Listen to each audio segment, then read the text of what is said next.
10 tribes of Israel walked off the pages of history and never came back. Not 2, not 3, 10. A whole nation of God's covenant people. So how do you lose a nation? Not a wallet, not a set of keys, a nation. But more importantly, how does the God who numbers the very hairs on our head, who sees every sparrow fall from the tree, lose 10 tribes? Here's the answer. They weren't lost. They were shaken out. And what shook them out is the very thing the Bible and the spirit of prophecy says is coming to the church right before Jesus returns. The prophets called it the shaking. Somewhere between the beginning of the Bible and the end, some of the tribes got shaken out. And when you see which names fell off and why, you're going to understand exactly what God is doing in His church right now. And before we're done, every one of us, pastor, deacon, elder, members, is going to have to answer one question. When the shaking comes, will I be shaken out?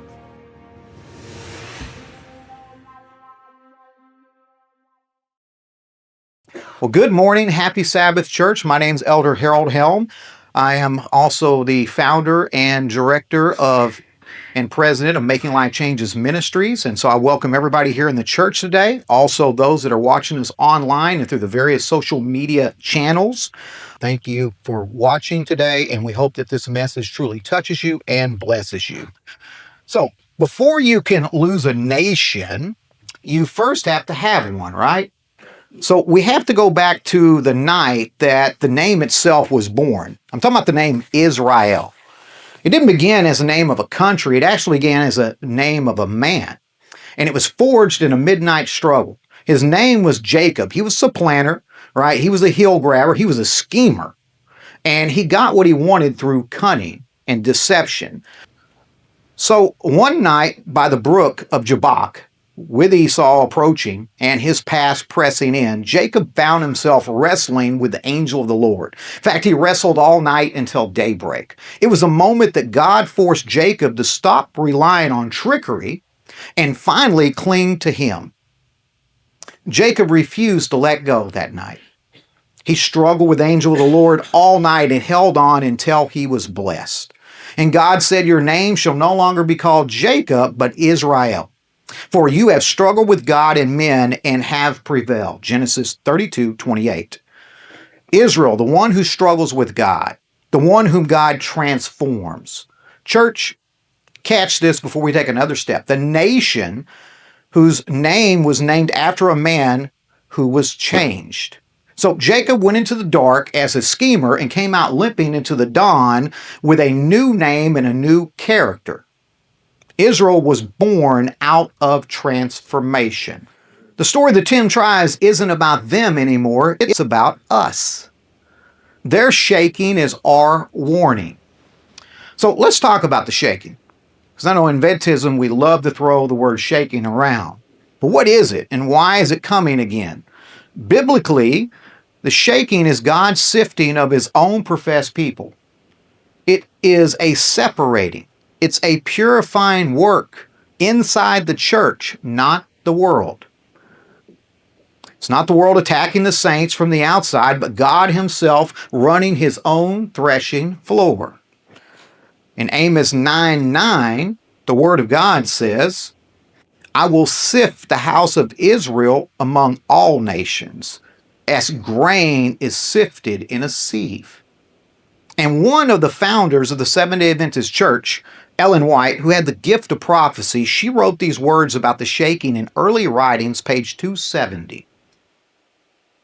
She said, "I asked the meaning of the shaking, and I had seen and was shown that it would be caused by the straight testimony called forth by the counsel of the true witness to the Laodiceans." In other words, the shaking is triggered by the straight testimony of Jesus. The true witness, as he is mentioned in Revelations 3:14. The one who sees us exactly as we are and cannot lie. And he tells his church, "You are wretched and don't see it. Come to me and be made real." Some hear that call, humble themselves, and let God tear out their hidden sins. Others take offense. Others become offended by it and upset, and that becomes a trap door. They shake themselves out. So when God shakes his people, the grain, the genuine, the transform, it settles. The dross, the empty and impure, the superficial is exposed and blown away. That is the shaking. And every one of us will face it. And church, I have to name it plainly because it is splitting our church congregations. There is a movement pressing the church to affirm and bless the LGBTQ plus lifestyle and to move the line from where God drew it to where culture wants it.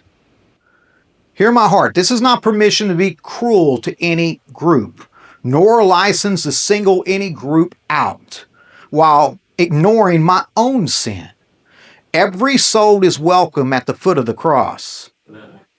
And when I was among the worst sinners, when Christ found me in a prison cell, but the gospel that received me, it did not affirm my own life, my old lifestyle. It changed me. And that same gospel does not affirm sin today. It does not discard the sinner, it transforms. That is the heartbeat of my own ministry, Making Life Changes. It's truth that transforms lives. And that same transforming power is available to every man and woman wrestling with sin in the flesh who tries to claim as identity. But when a church stops calling people out of sin and begins blessing them in it, it stops being an altar and becomes just another reflection of the culture. So we got to ask ourselves now, what does a sealed character look like? What do each of the 12 tribes possess that the other two did not? Because that same character is what God is looking for when he places his seal on the individual. So Judah means praise, the brother who offered himself as a ransom so Benjamin could go free in Genesis 44. In other words, he was sealed for a heart of praise and willingness to bear another man's punishment. That's just like Christ, how he died for the world. That's the spirit that Judah had. That's why Judah was sealed. Reuben, his name means behold, a son. Unstable as water, he was listed in Genesis 49:4. Yet he's the one who said, let's not kill Joseph, and tried to save him in Genesis 37. He was sealed because an unstable man chose mercy when it counted. That's an important character trait, mercy.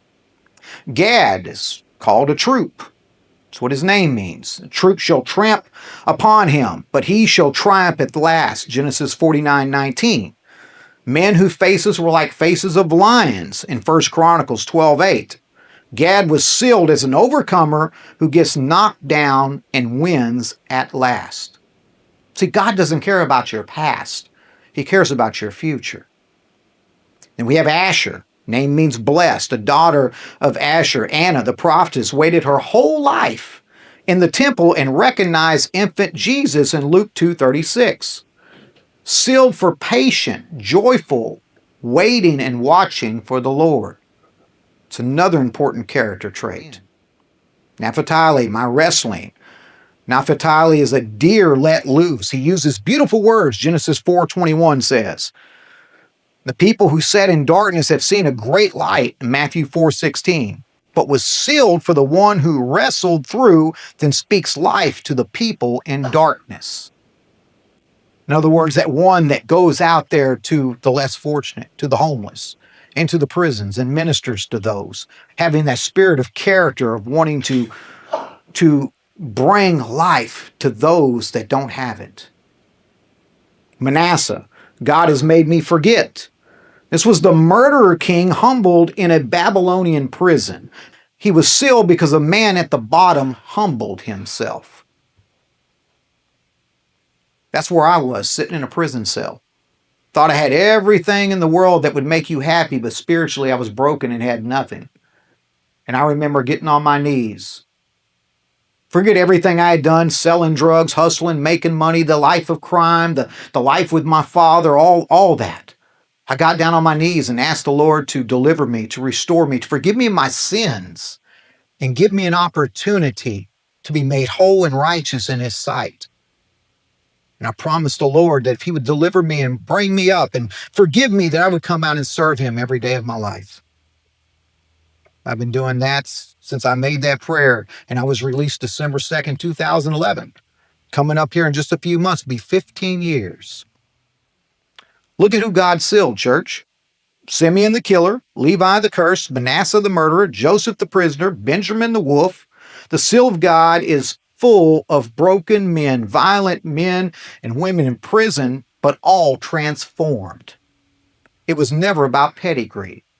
Ephraim had the perfect resume and yet lost his seal to pride and a half-turned heart.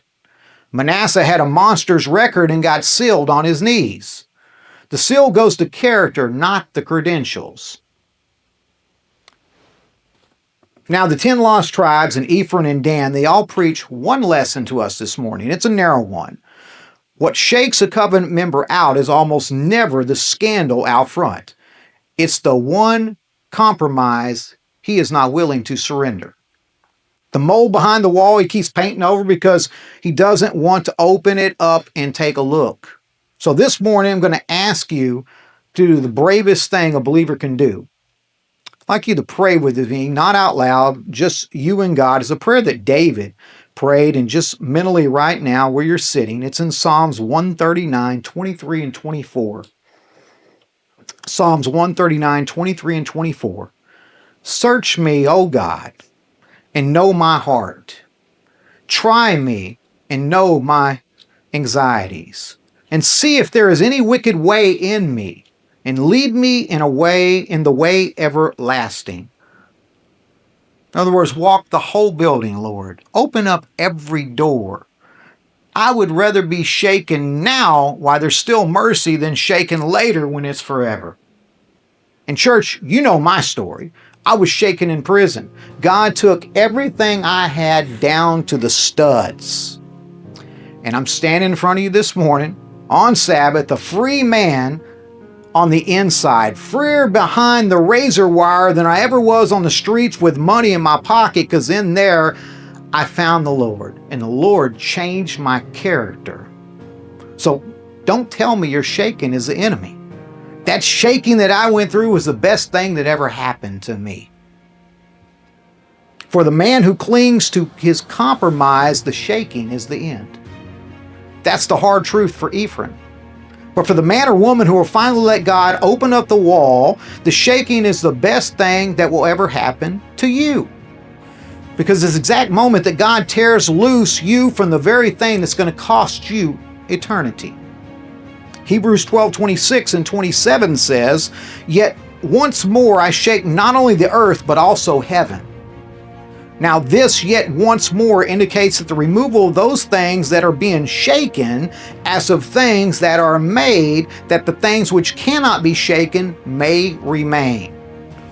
Do you hear the promise buried in the warning? He shakes away what was made to remove so that what cannot be shaken will remain.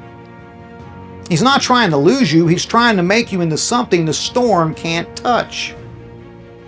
So don't presume that the pew will save you, that any pastor will save you, any church will save you. Ephraim had the blessing resting on his head and still lost it. But you are not Ephraim this morning. You still have breath. The winds are still being held. Don't be a lost tribe. Be a sealed one. Whatever wall the inspector has placed his finger on, that one thing, the one thing you're thinking about right now, don't walk out and paint over it one more time. Give it to Jesus this morning and start making life changes now. Not next Sabbath, not when it's convenient, not when you feel ready. Never know when you're going to take your last breath. I hear so many people say, I got to get all this stuff in order before I can come to the Lord. No, you watching online now, you hearing this message, come to the Lord right now, today. Leave us a comment out there if you're following with us. If this message has touched you, if you've got that one secret thing you're holding on to that you want to confess and give it to the Lord, just cry out to Him. Find you a good Bible-speaking church, teaching church, and give whatever you have, whatever that thing that you're holding on to God. He can change you. He can transform you. He can seal you. May the Lord bless you this morning. Amen.